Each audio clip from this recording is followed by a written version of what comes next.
বন্ধুরা সবাইকে স্বাগতম জানাই আপনাদের ইউটিউব চ্যানেলে। তো দেখুন, আজকে আমরা সিটেট পরীক্ষার বাংলা যে প্যাসেজ রয়েছে প্যাসেজ থেকে আলোচনা করব। আমার অনেক বন্ধু কমেন্ট করেছে যে স্যার প্যাসেজ থেকে আনসার কী করে সলভ করা যায়, প্যাসেজের ক্লাস দিন। তো দেখুন ভাই, প্যাসেজের আমরা অনেকটা ক্লাস আপনাদের 22 ইংরেজিতে হতে যাওয়া সিটেট পরীক্ষার যে অনলাইন কোয়েশ্চেন পেপার, সেই অনলাইন কোয়েশ্চেন পেপারে একটি প্রশ্ন আমরা এখান থেকে তুলে নিয়েছি। এই একটা প্যাসেজ আমরা তুলে নিয়েছি। তো এই প্যাসেজ থেকে আজকে আমি আপনাদের আনসারগুলো সলভ করব। তো দেখুন, এখানে সর্বপ্রথমে আমি প্যাসেজটাকে পড়ব না, আমি সরাসরি চলে যাব আজকের প্রশ্নেতে। তো দেখুন, আমরা সরাসরি চলে যাই নিচের দিকে। এখানে দেখুন প্রশ্ন কোথায় রয়েছে। এখানে অনেক লম্বা দীর্ঘ একটা প্যাসেজ আপনারা দেখতে পাচ্ছি। তো এখানে দেখুন প্যাসেজ রয়েছে, কি প্যাসেজ রয়েছে, একটি মাত্র বৃষ্টি বিন্দু আকাশ থেকে নামলে কি হবে।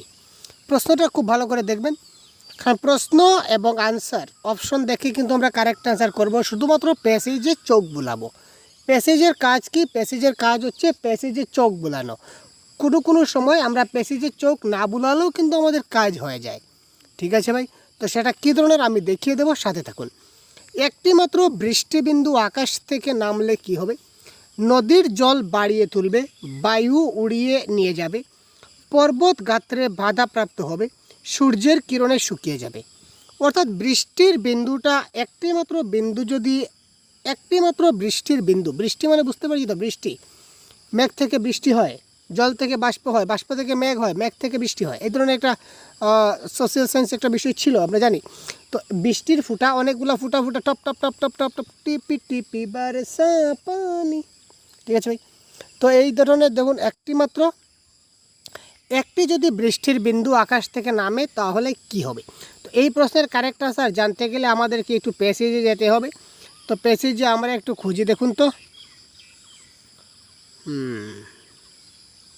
এই দেখুন এখানে রয়েছে আনসার। দেখ, যে একা সেই ক্ষুদ্র সেই সামান্য, যাহার ঐক্য নাই সে তুচ্ছ। অর্থাৎ এখানে ঐক্যতার কথা বলা হয়েছে বা একতার কথা বলা হয়েছে।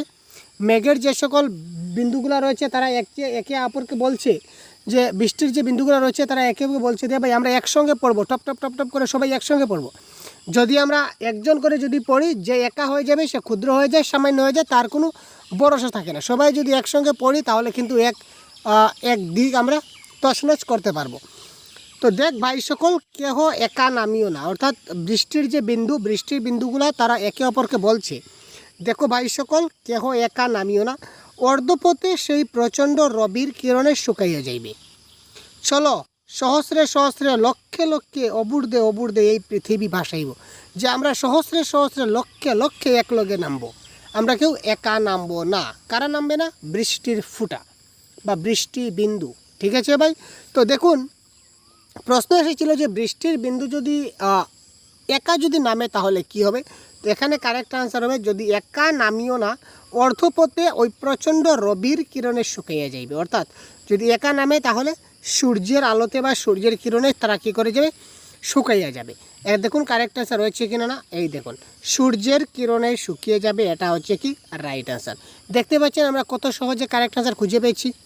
তো এই ধরনের কারেক্ট আনসার আপনারাও খুঁজে পাবেন, শুধুমাত্র প্যাসেজে থাকুন এবং কী ধরনের প্রশ্ন আসে সেটা আপনারা শেষ পর্যন্ত দেখতে থাকুন। বায়ুর সাহায্য পেলে বৃষ্টি বিন্দুগুলির কি উপকার হয়? নেক্সট প্রশ্ন, বায়ুর সাহায্য পেলে বৃষ্টি বিন্দুগুলির কি উপকার হবে? জলস্থলে এক করতে পারবে, যুদ্ধ করতে পারবে, বায়ুর গলা ধরে পৃথিবীতে নামতে পারবে, বায়ুর সঙ্গে খেলা করতে পারবে। তো এই প্রশ্নের কারেক্ট আনসার জানতে গেলে আমরা যাব কোথায়? যাব আগের জায়গাতে যাব। কোথায়? আমরা যাব প্যাসেজে। দেখি বায়ুর সাহায্য পেলে কি হয়। বায়ুর সাহায্যে দেখুন, আমরা বায়ুর ঘাড়ে চড়িয়া দেশ দেশান্তর ঘুরিব, আমাদের এই বর্ষা যুদ্ধে বায়ু ঘোরা মাত্র। এই দেখুন, তাহার সাহায্য পাইলে বলে এক প্রশ্নে বলেছিল বায়ুর সাহায্য পাইলে কি করব। তার মানে বায়ুর সাহায্য পাইলে আমরা কি করব? জলস্থলে এক করি। অর্থাৎ কি আমরা জলস্থলে এক করিব। যদি বায়ুর সাহায্য পাই তাহলে আমরা জলস্থলে এক করিব। সুতরাং এখানে কারেক্ট আনসার জলস্থলে এক করিব, নাম্বার 1। ঠিক আছে ভাই, জলস্থলে এক করতে পারে, সেটা হচ্ছে নাম্বার 1।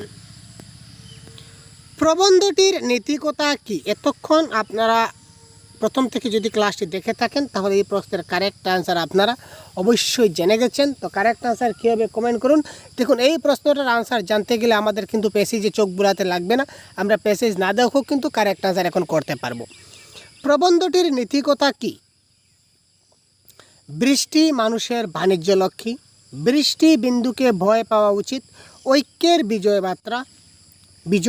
বার্তা, নাকি বুদ্ধি যার বল তার। কারেক্ট আনসার কী হবে? কোয়েশ্চেন নাম্বার 3 কারেক্ট আনসার কী হবে কমেন্ট বক্সে কমেন্ট করুন তো ভাই, খুব তাড়াতাড়ি কমেন্ট করুন তো কারেক্ট আনসার কী হতে পারে।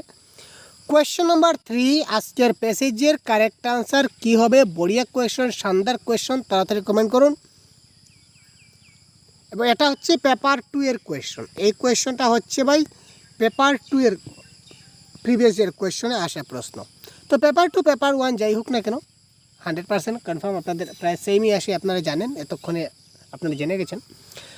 তো দেখুন প্রবন্ধের নীতিকথা হচ্ছে যে বৃষ্টির বিন্দুগুলো যদি এক এক ফুটা করে নামতো তাহলে রৌদ্রের কিরণ বা বাতাসের ঠেলায় তারা কোথা থেকে কোথায় যেত কোনো কুল কিনার পেতরা সবগুলো বৃষ্টিবিন্দু নষ্ট হতো। কিন্তু তারা যেহেতু লক্ষে লক্ষে সহস্রে তারা যখন নামবে তখন তাদেরকে ঠেলানো বা আটকানো বা সূর্যের আলোয় বা সূর্যের কিরণেও কেউ কিছু করতে পারবে না। সুতরাং ঐক্যের বিজয় বার্তার কথা বলা হয়েছে।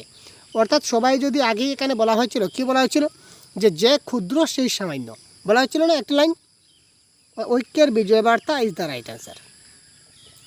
আচ্ছা, বৃষ্টি বিন্দুরা বাণিজ্য খাঁচায় কথাটির অর্থ কী? এই কথাটা হচ্ছে বৃষ্টি বিন্দুরা বাণিজ্য খাঁচায় মানে বৃষ্টি বিন্দুরা যখনই নামবে তখন শস্য ক্ষেত্রে শস্য জন্মাবে। বাণিজ্য খাঁচা হবে মানে বাণিজ্যগুলো বৃদ্ধি হবে। তো বাণিজ্য বৃদ্ধি কী করে হবে? শস্য জন্মালে না বাণিজ্য বৃদ্ধি হবে। সুতরাং শস্য জন্মে ইজ দ্য রাইট অ্যান্সার। আচ্ছা, চলো নামি, এটা কার উক্তি ভাই? চলো নামি এটি কার উক্তি? দেখুন আমরা পেশি যেটু যাই, এটা বেশি না গেলেও কিন্তু পারতাম, কিন্তু তারপরেও এই দেখুন, চলো নামি আশার আসিয়াছে চলো নামি আমরা ক্ষুদ্র ক্ষুদ্র বৃষ্টি বিন্দু। চলো নামি আশার আসিয়াছে চলো নামি আমরা ক্ষুদ্র ক্ষুদ্র বৃষ্টি বিন্দু। তো এখানে কোথায় গেল? চলো নামি, এটা কাদের উক্তি? কীটপতঙ্গ, রবিকিরণ, বাতাস না বৃষ্টিবিন্দু? এখানে কারেক্ট আনসার কী হবে বলুন তো? তো চলো নামি এটি কাদের উক্তি? এটা কারেক্ট আনসার হবে, এটা হচ্ছে কি বৃষ্টি বিন্দুর উক্তি, তাই না? আমরা দেখতে পেলাম যে বৃষ্টি বিন্দুরা বলছে যে আশা রাশি আছে আমরা একসঙ্গে সবাই নামবো, এক একজন করে কিন্তু নামবো না। নেক্সট,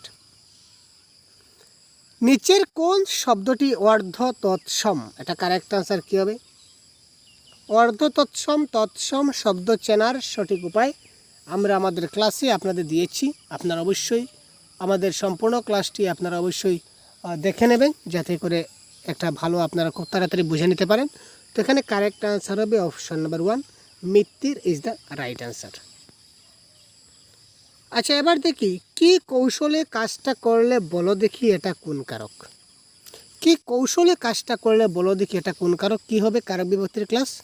দেখুন বাংলা ব্যাকরণ থেকে কিন্তু আপনাদের 7 থেকে 8 নম্বর আসবে, আর বাকি আপনাদের আরও বাকি 7-8 নম্বর আসবে, সবগুলা মিলিয়ে 15 নম্বর আপনাদের কিন্তু পরীক্ষায় আসে, তাই না? 2টা প্যাসেজ থেকে। সুতরাং ব্যাকরণকে কিন্তু অবহেলা করা যাবে না। তো এই প্রসঙ্গে বাংলা ব্যাকরণের একটা গাইড বুক আমরা প্রোভাইড করেছি আপনাদের জন্য। তো এই গাইড বুকটা যদি আপনারা PDF আকারে পাবেন, ভিডিও ডেসক্রিপশনে লিঙ্ক পাবেন, যদি প্রয়োজন হয় এখান থেকে আপনারা অনলি ফর 50 রুপিস পেমেন্ট করে আপনারা এখান থেকে ডাউনলোড করতে পারেন। তো এই ব্যাকরণ বইতে সম্পূর্ণ বাংলা ভাষার পুরো কনসেপ্ট, ব্যাকরণে যতগুলো কনসেপ্ট, তাছাড়া প্রিভিয়াস ইয়ার কী ধরনের ব্যাকরণ এসেছিলো সবগুলি সহ প্রায় 650 প্লাস MCQ সহ আমরা একটা গ্রামার বই আমরা নিজেরা তৈরি করেছি সহজ গুরুর তরফ থেকে আপনাদের জন্য। শুধুমাত্র এটা একটা ভ্যালু রাখা প্রয়োজন, তার জন্য আমরা 50 টাকা প্রাইস রেখেছি, সেটা নিতান্ত কম। সুতরাং আপনারা যদি প্রয়োজন হয় এক করে সেটা ডাউনলোড করে আপনারা পড়তে পারেন। আর এই বইটা পড়লে আপনারা বাংলা ব্যাকরণ সম্বন্ধে আর কোনো দ্বিধা ধারণা থাকবে না, পরীক্ষা 100% কমন থাকবে। ঠিক আছে, তো দেখুন কি কৌশলে কাজটা করলে বলো দেখি, অর্থাৎ কোন কৌশলে কিসের দ্বারা কিভাবে যে কাজ করা হয় সেটা হয় কোন কারক ভাই? করণ কারক, সেটা আপনারা জানেন। নেক্সট, নিচের কোনটি পৃথিবীর সমার্থক শব্দ নয়? কারেক্ট আনসার কী হবে বলুন তো? এটা কারেক্ট আনসার কী হবে আপনারা বলুন। নিচের কোনটি পৃথিবীর সমার্থক শব্দ নয়? বড়িয়া কোয়েশন, লাভলি কোয়েশন, বড়িয়া কোয়েশন ভাই। নিচের কোনটি পৃথিবীর সমার্থক শব্দ নয়? বড়িয়া। সমার্থক শব্দ, প্রতিশব্দ এগুলি কিন্তু আমাদের আসে, দেখতে হবে। বিপরীত শব্দ আসে, পুরো সিলেবাস আপনারা দেখবেন, কারণ পরীক্ষায় একটা ভালো নম্বর পেতে গেলে সবগুলা জিনিস, খুঁটিনাটি সবগুলা জিনিস কিন্তু দেখতে হবে ভাই, একটা পয়েন্ট কিন্তু ছাড়লে হবে না ভাই, তাই না? আমি ব্যাকরণ সমার্থক শব্দ পারবো না, যাক পারবো না, 1 মার্ক চলে গেল, ঠিক আছে। যাক আমি এই যে রয়েছে বাংলা ব্যাকরণে কারো বিভক্তি আমি পারবো না, যা 1 মার্ক চলে গেল। যে আমি সমাজ তো আমি মুঠেই পারি না, সমাজটা ছেড়ে দিলাম, সমাজ ছেড়ে দিতে হলো না। আরে ছন্দ অলঙ্কার এত কঠিন আসে, আমি পারবো না, 2 মার্ক ছেড়ে দিলাম, ঠিক আছে। বাকিগুলো করবো, এগুলো কোনো বাকিগুলো আমি করবো। সন্ধি বিচ্ছেদ করবো না, আমি সন্ধি বিচ্ছেদ পারছি না, ঠিক আছে। আরে প্যাডাগজি একটু টাফ লাগে, তবুও প্যাডাগজিতে 2-3-4টা তো আমি পারবো না, সেটা তো কনফার্ম। এখানে পারবো না কয়টা গেল? 4, 5, 6, 7, 8, 9, 10। একটা সাবজেক্টে যদি আপনি 10 পারবেন না বলেন, তাহলে 5টা সাবজেক্টে 50 আপনি পারবেন না লিস্টে চলে আসলেন, তাই না? একটা সাবজেক্ট যদি বলেন যে 10টা পারবো না, তো 5টা সাবজেক্টে আপনি বলবেন 50টা আমি পারবো না, তো 50টা না পারলে আপনার আলটিমেটলি টার্গেট হচ্ছে 100। তো 100 যদি টার্গেট করেন, টানি 60 বা 70 পাবেন, এতে আপনার কী লাভ হবে? কী বললাম বুঝলেন তো? সুতরাং সবগুলি প্রশ্ন, সবগুলা টপিক, সবগুলা কনসেপ্ট আপনাকে জানতে হবে, পারতে হবে। তারপরও এক্সাম হলে গেলে দেখবেন হয়তো 1টা বা 2টা প্রশ্ন আপনার কমন পড়েনি, বা সেটা বুঝতে পারেনি, বা সেটা সমস্যা রয়েছে, সেটা অন্য ব্যাপার। কিন্তু আগে কনফিডেন্স রাখতে হবে, সমাজ থেকে যদি প্রশ্ন আসে আমি পারবো, কারক থেকে প্রশ্ন আসে আমি পারবো, আরে প্যাডাগজির কোন টপিক থেকে প্রশ্ন আসে আসুক না, আমি তো রয়েছি। এই ধরনের কনসেপ্ট, বিপরীতার্থ শব্দ, সন্ধি বিচ্ছেদ, কারক বিভক্তি, সরল বাক্য, জটিল বাক্য, এই ধরনের সবগুলো কনসেপ্ট আপনাদের পুরো ক্লিয়ার থাকা চাই, ঠিক আছে। আর এই সম্পূর্ণ কনসেপ্টটা ক্লিয়ার করার জন্য আমি রয়েছি আপনাদের সঙ্গে। যে টপিকে প্রবলেম হচ্ছে ওই টপিক ইউটিউবে সার্চ করুন, সহজগুরু লিখুন এবং ভিডিও দেখুন। তারপরেও যদি না হয়, খুঁজে পাচ্ছেন না, এমন কিছু রয়েছে, তাহলে কমেন্ট বক্সে কমেন্ট করুন। কোনো সমস্যা থাকলে আমাদের অফিসিয়াল হোয়াটসঅ্যাপ নাম্বারে যোগাযোগ করুন, না হলে কমেন্ট বক্সে কমেন্ট করুন, আমরা আপনাদের সাহায্য করব, ঠিক আছে ভাই। তো আমাদের উদ্দেশ্য হচ্ছে আপনাদের সফলতা, ঠিক আছে ভাই। অনেক কথা হলো, তো এবার দেখুন কোয়েশ্চন নাম্বার 8-এর কারেক্ট অ্যান্সার কী হবে। বসুধা, খিতি, অবনী, এই 3টা হচ্ছে পৃথিবীর সমার্থক শব্দ। এখানে বলেছে 9 কোনটি? তো 9 হচ্ছে এই যে ইক্ষ নামে যেটা রয়েছে, ঋক্ষ, এটা হবে কি কারেক্ট অ্যান্সার। নেক্সট, নিচের কোনটি অশুদ্ধ? এখানে বানান রয়েছে, বানান দেখে বলুন তো নিচের কোন বানানটা অশুদ্ধ বানান?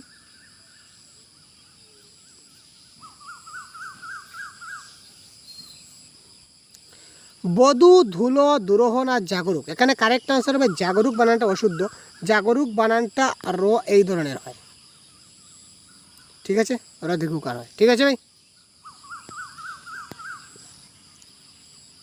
হৃদয় শব্দের পদ পরিবর্তন করলে কি হবে? একদম পদ পরিবর্তনের প্রশ্ন চলে আসলো। যদি আমরা হৃদয় শব্দের পদ পরিবর্তন করি তাহলে কি হবে? কারেক্ট অ্যান্সার হবে হৃদ্য ইজ দ্য রাইট অ্যান্সার, ঠিক আছে। তারপর দেখুন নির্বিশেষ, ঠিক আছে, নির্নিমেষ এর সন্ধি বিচ্ছেদ কী হবে? কারেক্ট অ্যান্সার কোনটি হবে? আমরা একটু চট করে দেখব। এটা কারেক্ট অ্যান্সার, অফিসিয়াল আনসার কিতে অপশান নাম্বার 4 আছে, সুতরাং এটা কারেক্ট অ্যান্সার হবে নির্নিমেষ। কারেক্ট আনসার হবে কি নি যুগ নিমেষ ইজ দ্য রাইট আনসার। কনকনে কি জাতীয় শব্দ? ইন্টারেস্টিং কোয়েশ্চন ভাই, এই প্রশ্নগুলি বারবার আসে ভাই। কনকনে কি জাতীয় শব্দ? কনকনে ধনাত্মক শব্দ, বিশেষ্য শব্দ, না শব্দদ্বৈত, না অনুকার শব্দ? তো এই ক্ষেত্রে জানিয়ে রাখি, কনকনে, ভনবনে, পনপনে, চঞ্চনে, ঝনঝনে, এই শব্দগুলো সবচেয়ে এক একটি ধনাত্মক শব্দ, ঠিক আছে ভাই। তারপর দেখুন মুখ চাঁদের মতো, এটা হচ্ছে চাঁদ মুখ, এটা কোন প্রকারের সমাস? মুখ চাঁদের মতো, এটা হচ্ছে চাঁদ মুখ, এটা কোন প্রকারের সমাস? উপমিত কর্মধারয়, উপমান কর্মধারয়, রূপক কর্মধারয়, না সাধারণ কর্মধারয়? তো এটা কারেক্ট আনসার হবে কি উপমিত কর্মধারয়। তো সমাসের কনসেপ্ট যদি ক্লিয়ার না থাকে, সমাসের কনসেপ্টটা ক্লিয়ার করবেন। শ্বেতপাথর একটি সংকর বা একটি মিশ্র শব্দ। এই শব্দটি কোন প্রকার শব্দ নিয়ে গঠিত হয়েছে? কারেক্ট অ্যান্সার কী হবে? শ্বেতপাথর একটি সংকর বা মিশ্র শব্দ। তো শ্বেতপাথর যেটা শব্দ, এটা হচ্ছে একটা মিশ্র শব্দ। আর মিশ্র শব্দের আরেকটি নাম হচ্ছে কি সংকর, সংকর শব্দ। তো এই শব্দটা কোন শব্দটা নেওয়া হয়েছে? তৎসম শব্দ না বাংলা শব্দ? তৎসম বিদেশি, তৎসম বাংলা, অর্ধ তৎসম না বাংলা? এখানে শ্বেত পাথর, এখানে দেখুন শ্বেত, শ্বেত শব্দটা হচ্ছে তৎসম শব্দ, আর পাথর শব্দটা হচ্ছে বাংলা শব্দ। সুতরাং কারেক্ট অ্যান্সার হচ্ছে তৎসম ও বাংলা। সুতরাং তৎসম ও বাংলা এই দুইটা শব্দ দিয়ে গঠিত হয়েছে শ্বেত পাথর, এই দুইটা দিয়ে গঠিত হয়েছে, যার কারণে তার নাম হচ্ছে সংকর শব্দ বা মিশ্র শব্দ। তো এই 14টা প্রশ্ন আমরা একটি প্যাসেজ থেকে সলভ করলাম। এবার চলুন আমরা নেক্সট আরেকটা প্যাসেজ আমরা দেখি। এবার এই প্যাসেজ থেকে, এটাও প্রিভিয়াসের কোয়েশনে আসা একটি প্যাসেজ, তো এই প্যাসেজ থেকে আমরা এবার সলভ করবো আরেক একটি প্রশ্ন, যা কিনা আমরা খুব কম সময় তাড়াতাড়ি করার চেষ্টা করব। এবার দেখুন উমেদ শব্দের অর্থ কী? উমেদ, তো এই ধরনের শব্দের অর্থ কিন্তু আপনারা কোথাও কিন্তু পাবেন না, প্যাসেজে পাবেন না। তো এটা আপনাদের জানতে হবে। উমেদ শব্দের অর্থ হচ্ছে ইচ্ছা। আলোচ্য গদ্যে উল্লেখিত পাহাড়ের নাম কি? কারাকুরাম, লাতেহার, এভারেস্ট না মামাবাগ্নে? তো এবার আমরা প্যাসেজে যাব, প্যাসেজে দেখবো ভাই পাহাড়ের নাম কোথায় রয়েছে। একবার আমি দেখব, এই দেখুন, বহুত বড়িয়া ভাই। পূর্বে একবার লাতেহার নামক পাহাড়ের উল্লেখ করিয়েছিলাম। আর ভাই প্রথমেই পেয়ে গেলাম, পাহাড়ের নাম কি ছিল? বলুন কি ছিল? কারেক্ট আনসার কি হবে? লাতেহার। এই দেখুন এখানে কি ছিল? আমাদের কারেক্ট আনসার কি? একটি পাহাড়ের নাম উল্লেখ ছিল, পাহাড়ের নামটা কি ছিল? লাতেহার পাহাড়। দেখতে পেলেন? দেখুন অনেক সহজ ভাই, অনেক ইজিতে কিন্তু প্রেসিডেন্ট আনসারগুলো জেনারেলি সলভ করা যায়। তারপর সন্ধি বিচ্ছেদ কী হবে আপনারা বলুন তো? সন্ধি বিচ্ছেদ, এই প্রশ্নের আনসার কি আমি বলতে হবে? মুঠি না, এই প্রশ্নের আনসার কিন্তু আমি বলছি না ভাই, রিয়েলি এই প্রশ্নের আনসার আমি বলছি না। এই প্রশ্নের আনসার আপনারা বলুন কমেন্ট বক্সে, কারেক্ট আনসার কী হবে? এত ইজি প্রশ্ন ভাই, কী বলবো আপনাদের, এই ধরনের প্রশ্ন বারবার পরীক্ষায় আসে। পরিষ্কার শব্দের সন্ধি বিচ্ছেদ কী হবে? আপনারা 1 2 3 4 কোনটি হবে আপনারা কমেন্ট বক্সে জানিয়ে দিন। ঠিক আছে, খুব তাড়াতাড়ি আপনারা কমেন্ট করুন, আপনারা কমেন্ট বক্সে জানিয়ে দিন এই প্রশ্নের কারেক্ট আনসার ভাই। পরিষ্কার শব্দের সন্ধি বিচ্ছেদ, পরিষ্কার, পরিযুক্কার, পরশযুগিকার, পরিযুক্কার না পরিশযুক্কার? এই ক্ষেত্রে কারেক্ট আনসার কী হবে? খুব তাড়াতাড়ি আপনারা কমেন্ট করুন। চলুন আমরা চলে এই পরবর্তী প্রশ্নে। আচ্ছা, আলোচ্য গদ্যে কাকে অভাগিনী বলা হয়েছে? ওয়াও, ইন্টারেস্টিং প্রশ্ন। জলে যে যাইতে পাইল না, আত্মীয় বাড়িতে যে যাইতে পাইল না, অন্তরিক্ষে যে যাইতে পাইল না, না বাগানে যে যাইতে পাইল না? এই ক্ষেত্রে আলোচ্য গদ্যে কাকে অভাগিনী বলা হচ্ছে? কারেক্ট আনসার কী হবে? এখানে দেখুন, আমি প্যাসেজে একটু যাই। এখন দেখি এ ব্যাগ আমার একার নহে, সে যখন উঠানে ছায়া পড়ে নিত্য, না এখানে নেই, কোথায় রয়েছে? জল ফেলিতে আনে। আচ্ছা, জলে যে যাইতে পাইল না সে অভাগিনী। ইয়েস, জলে যে যাইতে পাইল না সে অভাগিনী। ঠিক আছে, পেয়েছি আমি কথা। অর্থাৎ যে অভাগিনী, অভাগিনীকে যে কিনা জলে যাইতে পারে না তাকে আমরা কি বলতে পারি? সে হচ্ছে কি অভাগিনী। তো সুতরাং এখানে জলে যে যাইতে পাইল না, অপশন নাম্বার 1। তো option number 1 is the right answer of this question. তারপর দেখুন, পালামু পর্যটন কোন পত্রিকায় লেখা হয়েছিল? সমাচার চন্দ্রিকা, সংবাদ রসরাজ, ভারতবর্ষ না বঙ্গদর্শন? তো পালামু পর্যটন এটি কোন পত্রিকায় লেখা হয়েছিল? কারেক্ট আনসার কী হবে? কোয়েশ্চেন নাম্বার 5 আমরা একবার দেখে নেব। এখানে পালামু পর্যটন বলে একটা যেটা ওয়ার্ড, এই ওয়ার্ডটা প্রথমে খুঁজুন। এই ধরনের ওয়ার্ডগুলো প্রথমে খুঁজতে হবে, না হলে কিন্তু কারেক্ট আনসার করতে হবে। এই দেখুন, পালামু পর্যটন, এই ধরনের ওয়ার্ডগুলো খুঁজুন, কিওয়ার্ডগুলো খুঁজলে আনসার পাবেন। এবার দেখুন, পালামু পর্যটন পড়ে যাচ্ছেন, আমার ভালো লাগে, বলিয়াচ্ছেন তখন পর্যন্ত শেষ। আচ্ছা, তো তার আগে দেখতে হবে। এই দেখুন, বঙ্গদর্শনে আমার লিখিত পালামু, অর্থাৎ কোথায় লিখিত হয়েছিল? বঙ্গদর্শন নামক পত্রিকায় লিখিত হয়েছিল। সুতরাং Bangadarshan, option number Bangadarshan is the right. Option number Bangadarshan, where is option number Bangadarshan? তো Bangadarshan is the option number is 4, that is called 4 is the right answer of this question. বুঝতে পারছেন? নেক্সট, কুমারী কার নাম? একটি জঙ্গলের নাম, একটি গাভীর নাম, একটি মৌয়া গাছের নাম, না একটি মেয়ের নাম? এবার দেখুন, কুমারী কার নাম, জেনারেলি আমরা কুমারী কার নাম যদি বলি তাহলে আমরা বলবো একটি মেয়ের নাম, কিন্তু অ্যাকর্ডিং টু প্যাসেজে কী বলেছে আমরা একটু দেখি। কুমারী যে শব্দ, এই শব্দের নিচে প্রথমে আন্ডারলাইন করুন। এবার সেই কবিতার আগে পিছিয়ে লাইনগুলো একটু পড়ুন, আনসার পাবেন।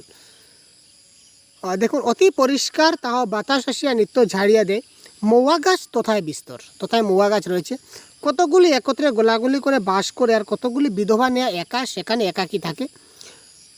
তাহারই মধ্যে একটিকে আমি বড় ভালোবাসিতাম, তাহার নাম কুমারী। অর্থাৎ এই মৌয়া গাছের যেটা চারা বা মৌয়া গাছের যেটা ছোট ছোট মৌয়া গাছ বা মৌয়া গাছের চারা আমরা বলতে পারি জেনারেলি, তো মৌয়া গাছের চারাকে তিনি কি বলিতেন? কুমারী বলিতেন। সুতরাং এই ক্ষেত্রে কারেক্ট আনসার মৌয়া গাছ। এই দেখুন, একটি মৌয়া গাছের নাম কি বলেছিলেন তিনি? কুমারী নাম রেখেছিলেন। ঠিক আছে, দেখতে পাচ্ছেন কারেক্ট আনসার। তারপর দেখুন, সঠিক বাক্য নির্বাচন করুন। এটা কিন্তু অনেক সহজ কিন্তু অনেক কঠিন। এক্ষেত্রে আমাদের খুব ভালো করে দেখতে হবে, চোখ কান নাক এই ক্ষেত্রে সজাগ রাখতে হবে। জেনারেলি চোখ এই ক্ষেত্রে আমাদের বেশি ফ্যাক্টর করে এই ধরনের প্রশ্ন, মানে মিস্টেক করার জন্য চোখের কিন্তু দায়িত্ব অনেক বেশি থাকে। এই ধরনের প্রশ্ন মানে ভুল করার জন্য চোখ সবচেয়ে বেশি গুরুত্বপূর্ণ ভূমিকা নেয়। ম্যাক্সিমাম সময় চোখের দ্বারা কিন্তু এই প্রশ্নগুলো আমাদের ভুল হয়। যেমন লাইনগুলি সবগুলো সমান, কিন্তু দেখুন, পাহাড়ে যদিও কিছুই নতুন নাই, কাহার সহিত সাক্ষাৎ হইবে কোনো গল্প হইবে না, তথাপি কেন সেই পাহাড়ে যাইতে হইতে জানি না।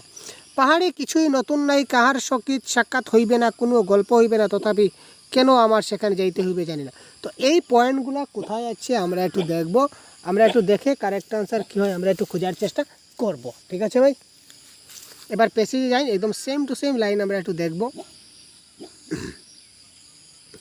এই দেখুন, পাহাড়ে কিছুই নতুন নাই, কাহার সহিত সাক্ষাৎ হইবে না, কোনো গল্প হইবে না, তথাপি কেন আমায় সেখানে যাইতে হইতো জানি না।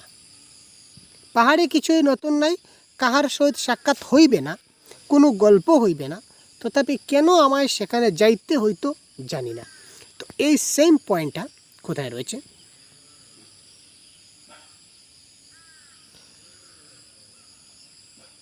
এটা তো হচ্ছে না। প্রথমে পাহাড়ে কিছুই নতুন নাই ছিল, তো পাহাড়ে কিছুই নতুন নাই, এখানে হচ্ছে পাহাড়ে যদিও কিছু নতুন নাই, তো এটা হচ্ছে না। তো পাহাড়ে কিছুই নতুন নাই, এই দুইটা রয়েছে। কাহার সহিত সাক্ষাৎ হইবে, কোনো গল্প হইবে না, কার সহিত সাক্ষাৎ হইবে না, কার সহিত সাক্ষাৎ হইবে না, কোনো গল্প হইবে না, তথাপি কেন আমায় সেখানে যাইতে হইতো জানি। এই দেখুন, জানি হবে না, এখানে কিন্তু জানি না রয়েছে লাস্টে। সুতরাং option number 2 is the right answer.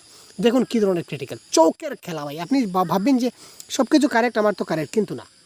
বুঝতে পারেন আশা করি। এই প্রশ্নটাও সাংঘাতিক। দেখুন, রচনা অনুযায়ী সঠিক ক্রম নির্বাচন করুন। অর্থাৎ রচনা যেটা রয়েছে, প্যাসেজ রয়েছে, প্যাসেজের লাইন অনুযায়ী কোনটা সবচেয়ে প্রথমে রয়েছে, কোনটা সবচেয়ে শেষে রয়েছে, এটা বিচার করতে হবে। তো এখানে অপশন দেখব আমরা। প্রথম অপশনে সি দুটা রয়েছে, আমার মিলালে কিন্তু সমস্যা হয়ে যাবে। এখানে লাস্টেরগুলো আমি মিলাবো। দেখুন, লাস্টে যদি ACDB চারটা কিন্তু আলাদা আলাদা সম্পূর্ণ। এবার আমি লাস্ট মিলাবো। লাস্ট মিলাতে গেলে কীভাবে মিলাবো? অতি পরিষ্কার তাহাও বাতাস আসিয়া নিত্য ঝাড়িয়া দেয়, আমি সেই ছায়ায় বসিয়া দুনিয়া দেখিতাম, ওই শোনো বা না শোনো সে তোমায় শোনাবে, চারটা বাজিলে আমি অস্থির হইতাম। এই চারটা লাইনের মধ্যে কোন লাইনটা সবে লাস্টে আছে প্যাসেজে, সেটা আমি একবার খুঁজব। চারটা লাইন আপনি পড়েছেন, এবার সেই চারটা লাইন আপনি এবার প্যাসেজে খুঁজুন। এই দেখুন, আমি সেই ছায়ায় বসিয়া দুনিয়া দেখিতাম, আমি সেই ছায়ায় বসিয়া দুনিয়া দেখিতাম, এটা সবের লাস্টে রয়েছে প্যাসেজের, তাই না? তো সবের লাস্টে কি রয়েছে? ছায়ায় বসিয়া দুনিয়া দেখিতাম। তার মানে ছায়ায় বসিয়া দুনিয়া দেখিতাম মানে অপশন নাম্বার বিটা সবার লাস্টে আছে। ঠিক আছে, তো অপশন নাম্বার বিটা লাস্টে আছে, তার মানে দেখুন অপশন নাম্বার 4, এখানে দেখুন অপশন নাম্বার 4-এ দেখুন বিটা সবাই লাস্টে রয়েছে, আর এই অপশনে সি বাকিগুলো কিন্তু শেষে নেই। তো লাস্টে যেহেতু বি রয়েছে, সুতরাং option 4 is the right answer. এই ধরনের খুব সহজে আপনি করবেন। শূন্যস্থান পূর্ণ করতে হবে। তথাপি ড্যাশ করি তোমরা শুনিয়া আমায় করো। নেক্সট প্যাসেজে আমরা খুঁজবো, প্যাসেজে খুঁজে আনসার করব, কোনো টেনশনের ব্যাপার নাই। এই দেখুন, তথাপি গল্প করি তোমরা শুনিয়া আমায় চিরবাধিত করো। কিতা কি হবে? তথাপি গল্প করি তোমরা শুনিয়া আমায় চিরবাধিত করো। নেক্সট প্রশ্ন, এটা কারেক্ট আনসার কি দেখে নেই। তথাপি গল্প করি তোমরা শুনিয়া আমায় চিরবাধিত করো, option number 3 is the right answer. দেখলেন কত সহজ। আচ্ছা, এবার নেক্সট আজকের সবচেয়ে শেষ প্রশ্ন, নিত্য অপরাহ্ন আমি লাতেহার পাহাড়ের কুড়ে গিয়া বসিতাম, এটা কোন ধরনের কাল? নিত্যবিত্ত অতীত, নিত্যবিত্ত বর্তমান, সাধারণ অতীত না সাধারণ বর্তমান? ঠিক আছে ভাই, তো দেখুন এখানে বসিতাম বলেছে, বসিতাম মানে তিনি আগে ঘটনাটা ঘটতেন। তো আগে ঘটতেন মানে অবসলিউটলি সেটা অতীতকাল হবে, তো বর্তমানকাল হবে না, সেটা আমরা কেটে দিলাম, বর্তমানকাল হচ্ছে না। তো এখানে নিত্য পড়ানো মানে নিত্য আমি প্রায় এই ঘটনাটা করতাম। তো প্রায় ঘটনাটা করতাম মানে প্রায় অতীত, নিত্যবিত্ত অতীত। তো নিত্যবিত্ত অতীত ইজ দ্য রাইট অ্যান্সার, সাধারণ অতীত একটা হবে না। ঠিক আছে, সাধারণ অতীত নর্মাল, আমি স্কুলে গিয়েছিলাম, খেয়েছিলাম, গিয়েছিলাম। তো ডেইলি হতো, ডেইলি হবে, এই ধরনের কিছু একটা হলে নিত্য হয়। ঠিক আছে ভাই, তো এই ছিল আজকের ক্লাস। তো যেটা আমি বলেছিলাম এই প্রশ্নের কারেক্ট আনসার কী হবে সেটা আপনার জন্য আমরা হোমটাস্ক হিসেবে রাখলাম। তো এই প্রশ্নের কারেক্ট আনসার কী হবে আপনারা কমেন্ট বক্সে জানাবেন, এবং পরবর্তীতে আমরা খুব শিগগিরই আরও অন্য ক্লাস নিয়ে আপনাদের সঙ্গে কথা বলছি। তো ভালো থাকবেন, সুস্থ থাকবেন, আমাদের সঙ্গে থাকবেন। ধন্যবাদ। প্রতিনিয়ত